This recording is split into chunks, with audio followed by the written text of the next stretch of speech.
simply want to share some thoughts from a personal journey that I've been on in the last year, the last few months, and share some thoughts from that.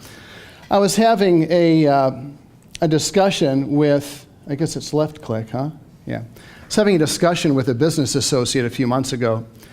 And as we were talking, I made a comment that went something like this. The most important business and marketing tool that we have is the one between our ears. And so we talked about that for a little while. And also what came up in our conversation is that sometimes in life and business, we have life lessons that show up from some of the most unusual places. And as Bill said, I'm a motorsports fan. And one of my very favorite events is the 24 Hours of Le Mans. It's a race that takes place every year in France. It lasts for 24 hours. There are about 60 cars on the track. It's an 8-mile track. And the driving responsibilities are typically shared by 3 or 4 different drivers throughout the course of the race. In this particular year's 24 Hours of Le Mans, the finish was fascinating. With about 6 minutes to go, Toyota was in the lead. The Porsche was about a minute and a half behind. And with only a few minutes left in the race, there was just no way that the Porsche could close that gap. It's just impossible. And I can imagine that as the Porsche driver is driving around the track, he's maybe thinking, second place. I don't like second place, but I guess I'll take it. And just a few minutes left. Maybe I could back off a little bit. I mean, here we've got this long race and high speed, high concentration, high G-forces, and he's worn out. But what happened was, with about 5 minutes left in the race, the Toyota driver called into his pit crew and said, I'm losing power. And the car was slowing. Well, the Porsche team saw this, and they radioed to their driver 2 simple words: keep pushing. No explanation, no detail, just 2 simple words: keep pushing.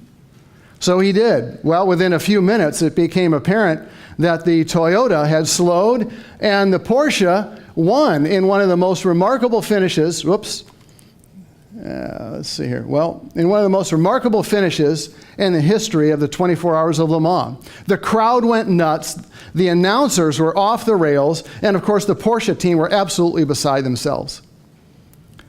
Well, fast forward a few days, and I'm going to give you a little bit of background. A lot of you know that last summer I lost about 50 pounds. And prior to that, for many years I've been going on this early morning walk. And years ago I tried running, but my knees just couldn't handle it. They would hurt like crazy. And so, but having been encouraged by this loss of 50 pounds, I thought, well, maybe I should try running. And I did, and it started kind of working out for me. And what happened then, I developed a longer route with more hills. And thank you, Tom.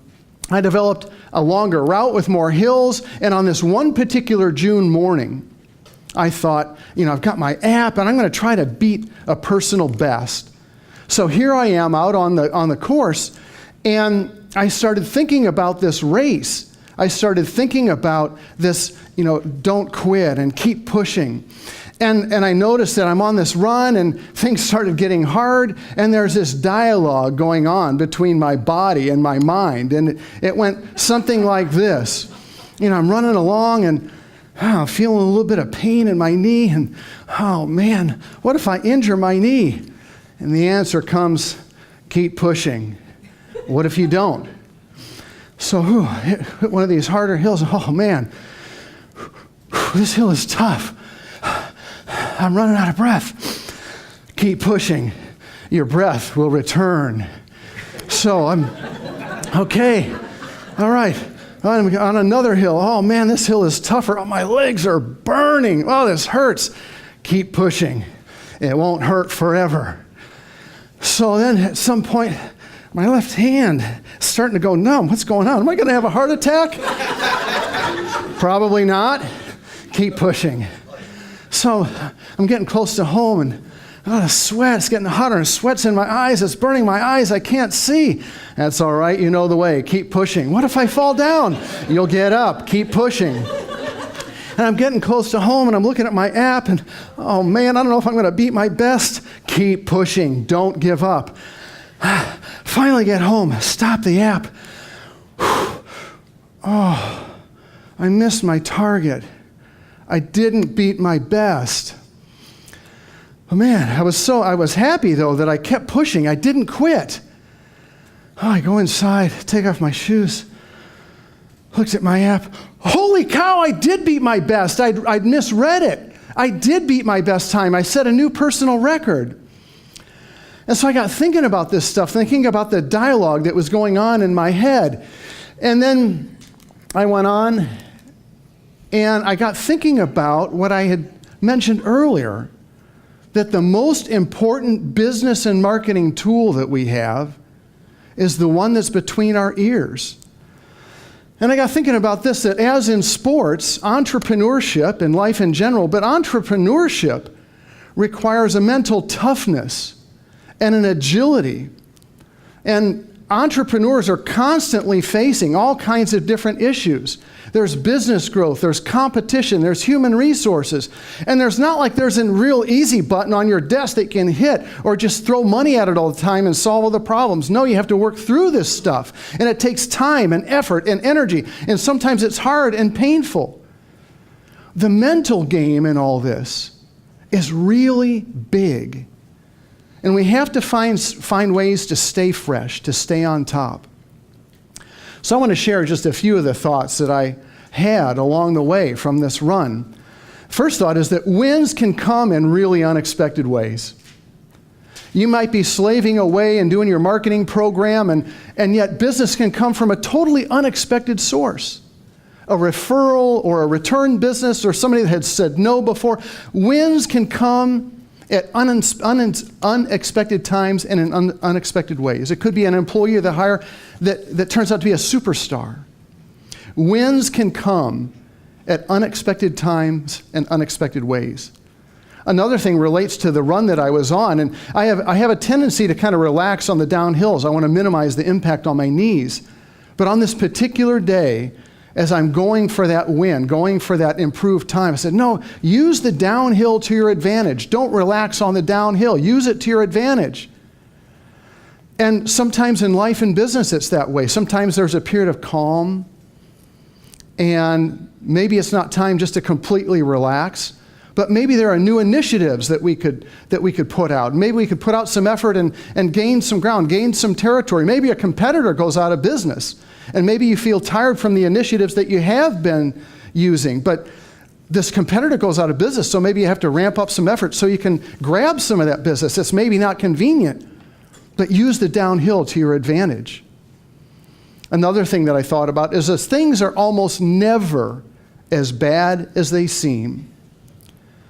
I'm thinking about a client that I had worked with for a few years, and he shared a piece, this goes back a couple of years ago, he shared a piece of information with me that I thought meant that he's not going to need me anymore. I was really bummed out for a couple of weeks. Well, it turned out that as time went on, it didn't mean that anymore. We've continued to work together. Fast forward a couple of years, and we're still working together and getting many happy results. Things are almost never as bad as they seem. Another point is that sometimes the win is in the push. It's not always in how you cross the finish line or when you cross the finish line or hitting your goals or achieving something by a particular time. Sometimes the win is that you've pushed through the difficulties that you've had. And in the course of doing that, we become bigger, better, stronger people, more prepared for future success. Sometimes the win is in the push. And I got thinking about this fact that mental health and agility are critical. And I got thinking about, well, how am I going to improve my own approach to mental health? And so I got thinking about it from a few different perspectives. I got, you could arrange it however you want, but I look at it like this. There are three different components for me. There's a spiritual component, there's a mechanical component, and there's a chemical component. And people have different beliefs, and that's okay. But I've found this, that when I remind myself of the fact that I am not alone and God is on my side, that does something that helps me up here. Now, I don't know how that works out in everyday life, But when I remind myself of the fact that I am loved by God and I am not alone, that helps me up here. There are mechanical components. And here's what I mean. I've talked with Bill Purnett, and we've got Dale Furtwanger has his book on confidence. There are things that we can do mechanically, logistically, to point our thoughts in the right direction, stay away from negativity, and point our thoughts in more constructive ways. And so there's that mechanical aspect. Then there's a chemical aspect. Sometimes I meet people that seem to always be bubbly, and nothing ever gets them down, and I am not one of those people. I am not one of those people. I easily gravitate toward the negative, and I can get down in the mully grubs, and sometimes I go down and down and down in this spiraling black hole of negativity. And I was talking with Dan Fazio about this, and I said, I wonder if there's a chemical component to this. He said, well, let's get this assessment. And we did this assessment, and he said, I think that you're probably low on serotonin. So now I buy this supplement from Dan, and I've been taking this supplement, and I got to tell you, it makes a big difference. Now when that vortex of negative gravity is calling me, I just kind of walk on by, and it doesn't pull me down into that deep, dark hole. And so I think, there's these times in life where we have to keep pushing, keep pressing on, even when it's inconvenient, even when it's painful. But what it doesn't mean, what keep pushing doesn't mean, is that we never rest. Or that we never find time for our family or personal or quiet time. It doesn't mean that we never rest. And it doesn't mean that we keep going in the wrong direction. You have to stop and ask yourself, am I going in the right direction sometimes? It does mean that we'll often find reward when we don't give up. So I'm going to hit the pause button here. And what questions do you have about that? Yes, Les. First of all, fabulous. Oh, excuse me.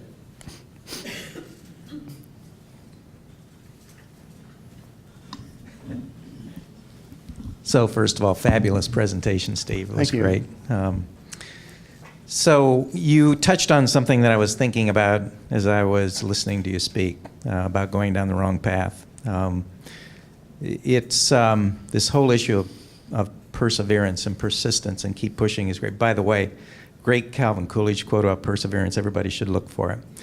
But there's also the quote by Albert Einstein, which is, insanity is going down, doing the same thing over and over again and pushing he doesn't say pushing, and that's and doing the same thing over and over again, results. Expecting exactly. different results, right? So I can see people getting really persistent, persevering, pushing, and just pushing the wrong way. Right.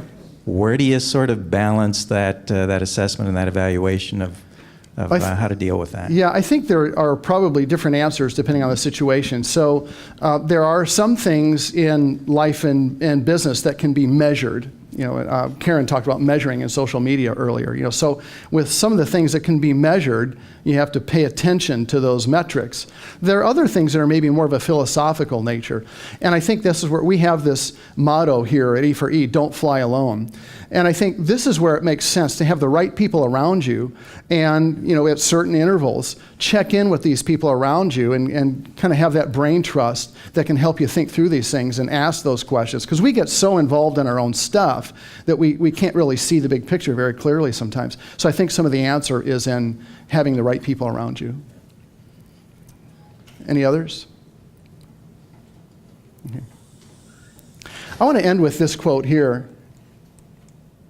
There is no failure except in no longer trying. That's by a guy named Elbert Hubbard. Well, thanks for listening this morning, and hope that helps you.